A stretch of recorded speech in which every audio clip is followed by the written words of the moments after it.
আসসালামু আলাইকুম। এই হচ্ছে আমাদের কুমিল্লার আঞ্চলিক পাসপোর্ট। কোনো প্রকার দালালের ঝামেলা ছাড়াই নিজের পাসপোর্ট নিজে করে নিলাম। তবে হ্যাঁ, একটু কষ্ট তো হয়েছে। পাসপোর্ট অফিসে যাওয়ার পর দেখি লম্বা এক লাইন। এখন কি করি? আমিও নাছোড় বান্দা, দেখতে হবে এই লাইনের শেষ কোথায়। হাঁটতে হাঁটতে চলে গেলাম একদম মেন গেটে। গিয়ে টুকুস করে ঢুকে পাসপোর্টটা জমা দিয়ে বের হয়ে পড়লাম। একটু চালাকি তো করছি, সেটা কিন্তু বলা যাবে না। যাক বাবা, ওই যাত্রায় তো বেঁচে গেলাম। এবার আমার কি হবে?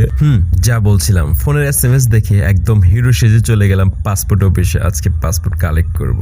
ওখানে গিয়ে তো আমার হাওয়া শেষ। আমার কিউ নাম্বার 809 আর বর্তমানে চলতেছে 450। অবশেষে আমি বসে পড়লাম। আশেপাশে মানুষের করুণ কাহিনী দেখে আহারে। একটু অপেক্ষা করার পর আমার মিষ্টি মনে একটা দুষ্টু বুদ্ধি আসলো। সেটা খাটিয়ে পাসপোর্টটা কালেক্ট করে টুকুস করে বের হয়ে পড়লাম। আর হ্যাঁ, যারা এখনো ফলো এন্ড সাবস্ক্রাইব করো না, জলদি করে নাও, পরে কিন্তু সময় পাবে না। আল্লাহ হাফেজ।